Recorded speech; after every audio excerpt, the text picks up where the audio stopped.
Yeah, Rowan may be in the thumbnail, but I'm not talking about Fire Emblem Warriors today. This video is basically Fire Emblem Three Houses versus Fire Emblem Engage with a slightly better title. And I have two reasons for making this video here today. With the Switch 2 on the horizon, as well as Engage's release date now being a couple years behind us, I can start coping and telling myself that the next Nintendo Direct is going to be when they reveal the next game in the series.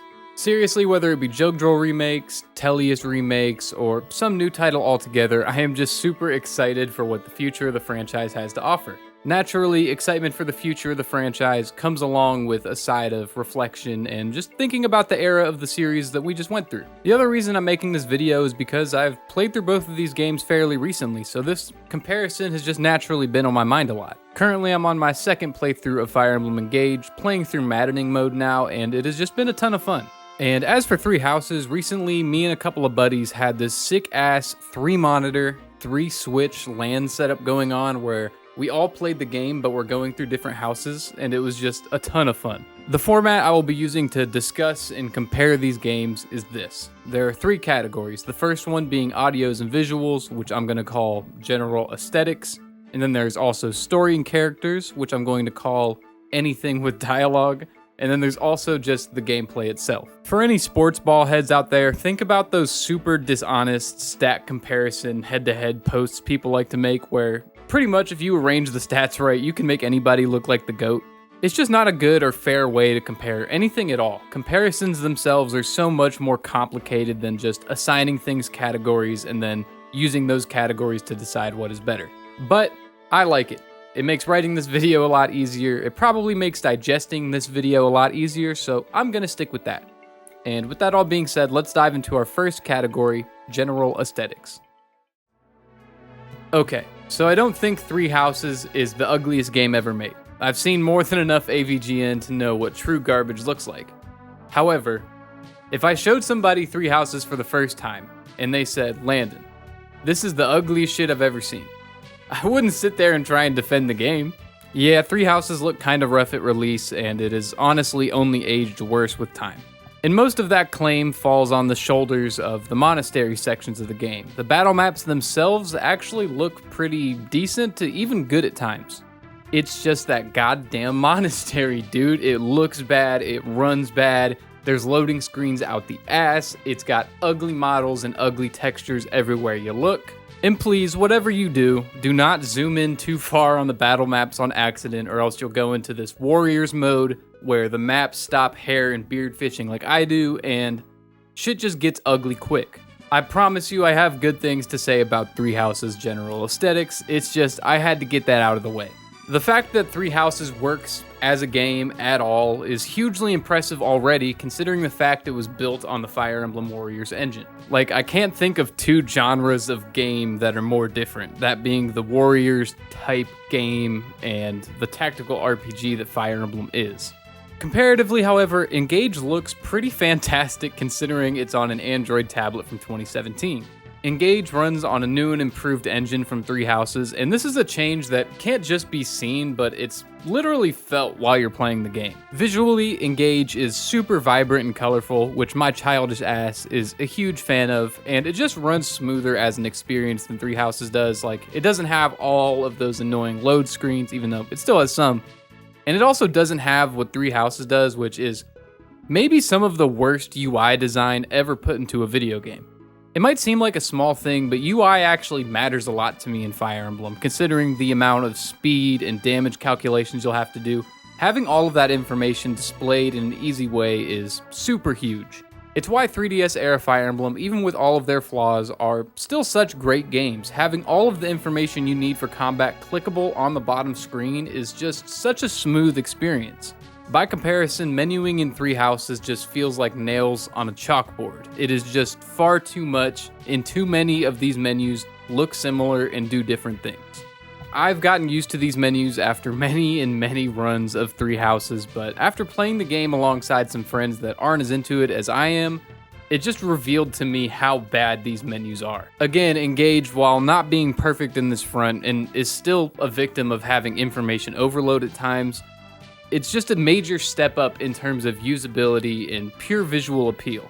Engage's battle menus keeps all the stats you need to see oriented vertically on one side. Important stats like build that were super annoying to manually calculate in 3 houses are just displayed here normally for everybody to see.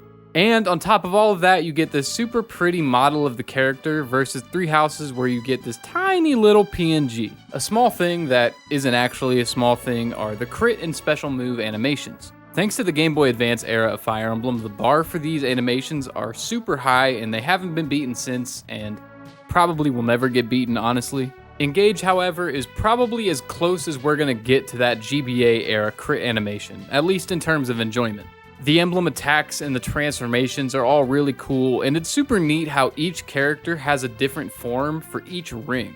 Versus 3 houses, which animations are just kinda like bland and really whatever. In that game, I'm normally more excited that I got the crit for combat implications, not because I just saw some cool mind-blowing animation. Getting a genuinely super badass animation alongside turning the tables of battle is an absolutely elite feeling. This section isn't just visuals, however. Music is a huge part of a game's overall vibe and aesthetic, and 3 houses does that excellently.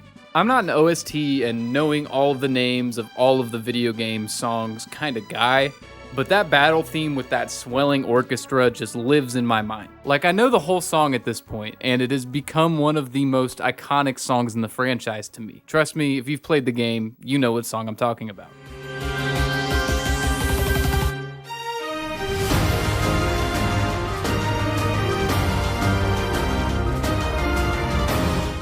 Compared to Engage, which is a game that I'm literally playing through right now, and there's not a single song that is stuck with me once the game is turned off. I wanted to touch on character design here as well because I feel like it fits better here than in the story section of the video, and 3 Houses character design is absolutely exquisite. They do the Naruto and Jujutsu Kaisen thing where everyone's in their school uniforms, but everyone wears their personality in their designs, so it kind of just works. Like, everything is done super tastefully. And 3 Houses might just have some of the best voice acting like ever in a video game, so that also helps develop these characters further. I was there when this game came out, and I remember that initial hype train that all of the voice actors had because the Fire Emblem fandom loved all of these characters so much on every level. So far in this video, I've done the gimmick where I go, hey, one game did this thing really well, while the other game did it pretty poorly, and I will continue to do that just so you know, but I actually like Engage's character design for what it is. No, Engage's character design is not as strong as 3 Houses, and that's partially due to the character's lack of character in Engage, which is something we'll get to later. Somewhere I read that Genshin Impact character designers got work on Fire Emblem Engage, which is something I normally wouldn't like because Genshin is an anime gooner game, but here it actually fits the vibrance of the game pretty well. Outside of Allier, who still looks like dog shit, I actually like a good amount of the designs in this game and how they reference the region that they came from. I like designs like Tamara, Fogado, Jean, Lapis, and I also like Ivy for reasons. I will be giving the point for aesthetics to Engage because 3 Houses' ugliness holds it back that much for me, despite the fact that in 3 Houses the music, characters, and honestly, overall aesthetic cohesion is better. It's why these types of comparisons stink and aren't fair, but with that being said, let's get into story, characters, and everything dialogue related. Remember what I said earlier about how if someone came up to me and said that 3 Houses was the ugliest game they've ever seen, I wouldn't sit here and try and defend it? Well, the same applies here but to Engage and its story. I tried to sell my friend on Fire Emblem Engage, and it only took one sentence of me describing the story before he burst out laughing. I want to say that sentence was along the lines of something like, hey, you see that guy with the Colgate hair? That's your protagonist, and guess what? He's a dragon. If this game's story was unserious in a funny or interesting way, then I would probably still say the dialogue is worth your time, but as is, it is literally most enjoyable to just mash the skip button anytime a character tries to talk to you. The only dialogue in this game at all that you should be reading are anything within a menu. Besides that, skip that shit. That's not to say it's all bad. There are moments and small arcs I almost kinda like the Brodia arc with Diamant, Alchrist, and King Morion isn't half bad, and there are some characters I like, but even then it's mostly because of the character designs more than anything else. None of this is a huge deal to me personally. Watchers of this channel know I don't really care for story in video games, but I can imagine that for some people, it just absolutely cripples Engage. The worst part about Engage's story isn't that it's just bad, but it's bad in a way that isn't really funny or self-aware, it just is lame. Comparatively, while Three Houses isn't perfect story-wise, if you play the right routes, it can actually be pretty damn good. What I'm trying to say is that Claude and the Church's routes are absolute snooze fests, but if you play through the pure Edelgard route or the Dimitri route, the story is really good with dialogue that's actually worth reading. I'm not going to sit here and act like I fully remember what happened with the Edelgard route. I haven't played it since my first playthrough back in 2019, and I'm not going to read wiki page after wiki page to find out, I just don't care enough. What I do remember is enjoying it at the time, and I still think the relationship between Edelgard and Dimitri and their routes is super fascinating. Going into Three Houses, I initially thought that each of the houses would be like picking a starter in Pokemon, where there's no story difference, and it's just a different way to play the game each time you go through it. So Edelgard being viewed as the main villain and Dimitri being the protagonist, well, at least depending on who you align with, is a super interesting way to take that. Again, the other routes just suffer a lack of juice because of this. Like, Dimitri's route has twice as many cutscenes as the others and was clearly viewed as the main route during development. Claude's route suffers from being just kind of boring as you play the middle and do nothing of really any major substance to the overall story. And the fucking Church route needs to be just removed altogether. Whoa, I'm not Elon Musk. That was crazy. On my most recent playthrough of the game, the one where I played alongside my friends and we all had different routes, I got the Edelgard route. However, I missed the cutscene trigger to play through the pure Edelgard route, and against my will, I was forced to play through the Church route. And holy shit, it is bad. The Church route can only be accessed through Edelgard's house, and if you don't talk to every single person every single month of the game, which is something that I only did on my first playthrough, you're probably going to get stuck in the Church route. The Church route takes Edelgard and Hubert out of your control, which is maybe the worst decision ever. I was pissed when my Edelgard that I had poured resources into to make broken was taken away from me and replaced with fucking Sedith of all characters. Genuinely, Sedith might be my least favorite character in the entire Fire Emblem franchise because of this. Nobody in their right mind would want to see what Sedith has going on over Edelgard, and once I was stuck in the Church route, I just skipped all the dialogue because I didn't care. It is total dog shit. So Three Houses only sticks the landing on about half of the routes, which is just not as good as I'd want it to be. But at the same time, I can't ignore how much this game's story and characters engaged me and the rest of the Fire Emblem community upon release. The opening story arc before the routes start to differ is strong enough for anybody to get hooked. It's just a shame that it's route dependent on if it'll keep up that quality. Unfortunately, the story early game doesn't change at all dependent on what route you take, but having a whole set of new units makes the early game fine enough. I didn't talk about Engage's characters because there's really nothing to talk about.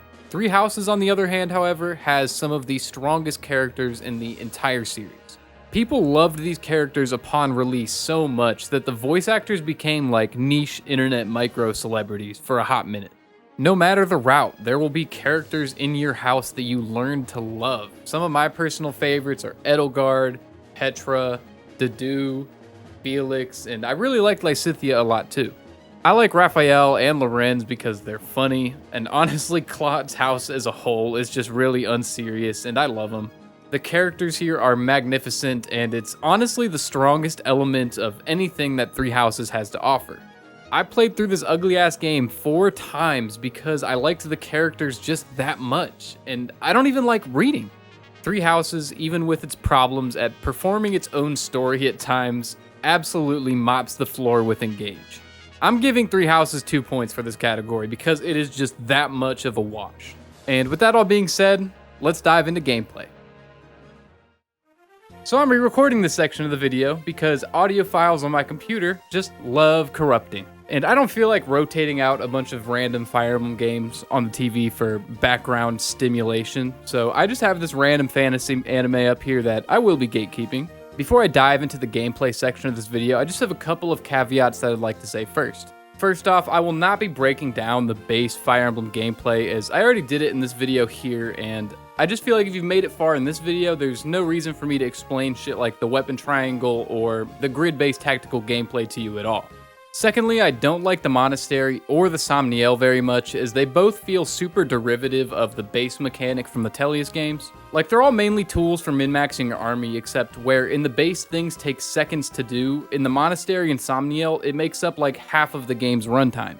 I really want to say that I prefer the Monastery because there are some really cool story moments within it. Most prominently is like when Geralt dies and it starts raining, the vibe, music, and just energy changes to reflect the tragedy that just happened. But I like the Somniel for the simple fact that you spend less time there. I play these games to feel like a giga-brained genius on the fucking grid, not to play a less pretty and less interesting Persona game.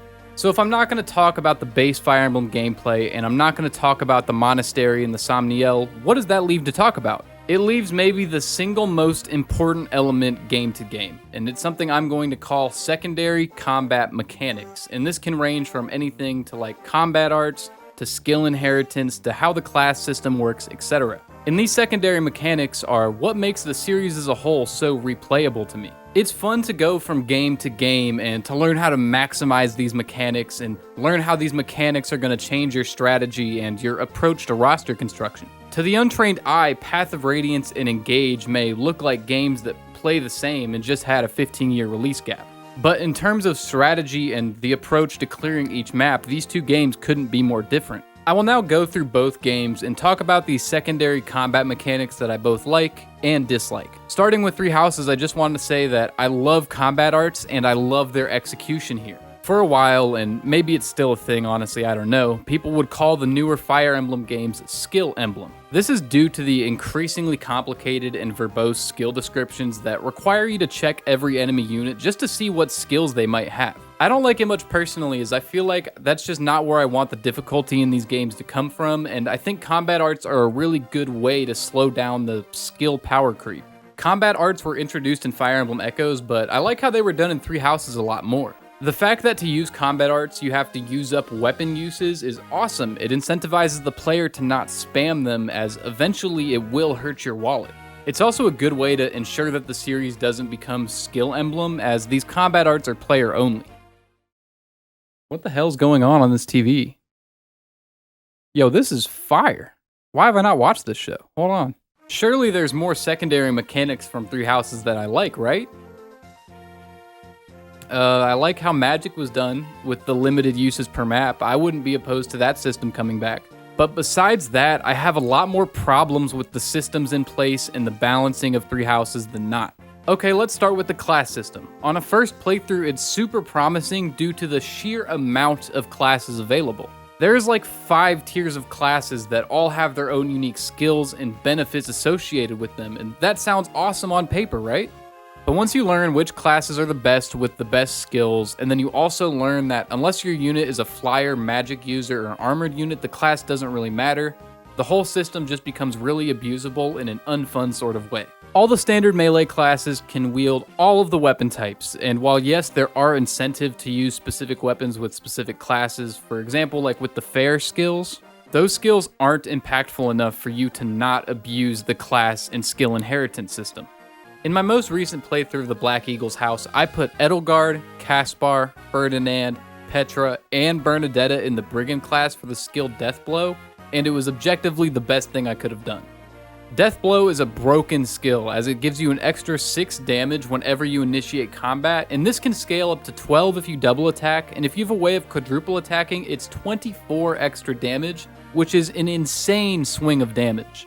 There's no drawback to this either, since whether the unit uses swords, lances, axes, fists, or bows, they can go into the Brigand class no problem, even if it doesn't fit what you ultimately want that character to do. This really cheapens the class system as a whole, as now you're just skill hunting with no types of short-term loss or punishment for doing it. The removal of the normal weapon triangle makes this issue worse as well, because now all the melee classes are just super homogenized. In my opinion, it's probably the worst class, reclass, and skill system in the whole series, with the exception of maybe Shadow Dragon. And yeah, I don't really like battalions either. In concept, they aren't bad or even that much different than the rings in Engage. They give you a stat boost and a super move you can use a handful of times a map, which is pretty cool on its own. My issue comes in with the authority ranks that you have to acquire to be able to use battalions at all. Investing resources into authority ranking over any other weapon type just feels lame, and I've never done it because battalions aren't really impactful enough to warrant it. I'd prefer that all of it was just locked behind the charm stat because as is, charm is just a weird and underwhelming stat that doesn't even impact the best battalions anyways. For example, I'd rather the battalion require me to have 20 or more charm versus having a B rank in the authority stat. So that's it for 3 houses. I'm sure there are other secondary combat mechanics that I am missing, but those are the biggest ones to me. Sadly, the more I played the game, the more I learned how to break and abuse the systems in place, and while sometimes making broken units in these games can be fun, in 3 houses it's just not as fun as it is in the other games. At least, not as fun as breaking units in Engage. Yeah, rings and battalions are really similar, but unlike battalions, I really enjoy the ring system. Rings are equipable to any and every unit, and quite literally give your units a super move. From giving a unit +5 movement for 3 turns, or doing a full map heal, or doing whatever the hell Leaf's ring even does. It's a lot of fun stuff that changes how you approach clearing every map and honestly fighting in every single combat situation. The skill inheritance system goes through these rings as well, which I like a lot more than it being through the class system. Admittedly, this could be a blind spot for me as I've played a lot more 3 houses than Engage, so I might just have more knowledge on how to break the systems in place. But this is such a more fun way to break the shit out of the game than putting units into classes that don't even really change how they perform. Rings like Lynn with her Speed Taker ability or Sigurd with Kanto are both skills that a lot of units want but can only be taught one at a time unless you use up the Bond Fragments resource. This limits you in a healthy way, as equipping a ring to get a skill is just a really fun process because every unit with the ring is broken as shit. This isn't the only system from 3 houses that Engage dramatically changes or improves upon either. Where 3 houses chooses to zig, Engage chooses to zag. 3 houses is the game where the weapon triangle is at its least important, and Engage is the game where it's at its most important with the breaking system.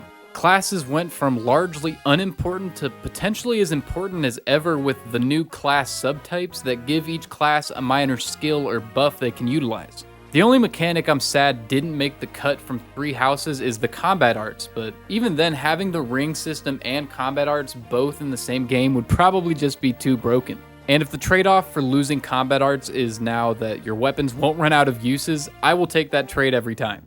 The only thing I have left to talk about is map design, in which case I don't think either game fails or succeeds at it really in any major way. I'd say Engage is slightly better than 3 houses on this front, but that could just be due to me overplaying 3 houses and wearing myself out on all the maps. It doesn't help that there are a few maps that the game likes to spam, like the fucking forest map, you know the one I'm talking about. Neither game has a map as good as Blood Runs Red from Path of Radiance, aka the best Fire Emblem game they ever goddamn made. I will be giving the point for gameplay to Engage if that wasn't obvious enough. And that leaves us at a 2-2 tie, and it's almost like I scripted it that way. These games are right next to each other if I had to rank all the Fire Emblem games, and it's super interesting to me because these games excel and fail at totally different things. It's like the true yin and yang of intelligent systems.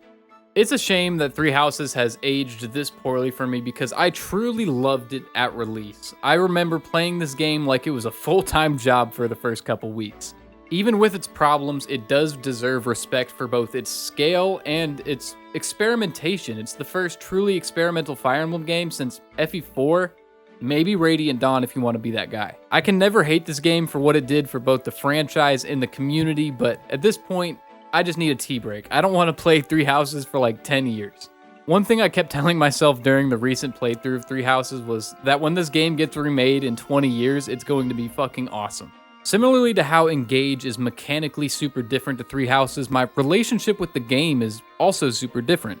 I'm the biggest Fire Emblem glazer I know, and I didn't even know this game came out by the time I got it. Like, I walked into a random GameStop a week after it's released and was just absolutely shocked to see it on the shelf. So I initially bought it, played like the first 5 or 6 chapters or so, and then dropped it for a whole year. I didn't really fall in love with Engage until maybe last summer. Even with both of these games' flaws and successes, I am super excited to see what Intelligent Systems has in store for us with the Switch 2.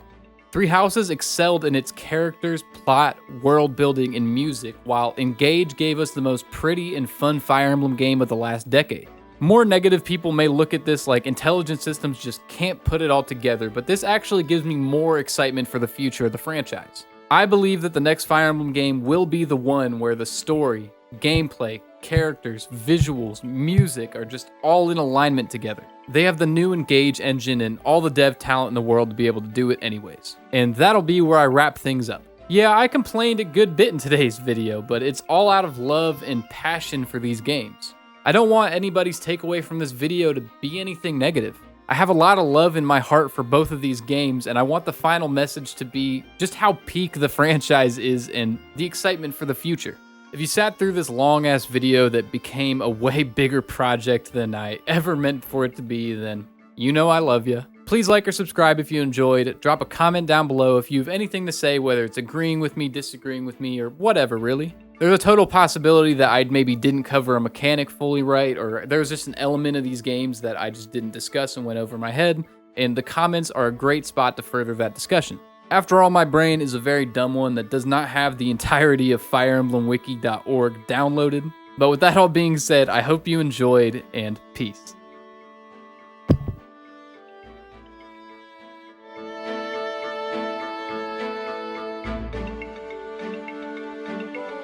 Swap is up.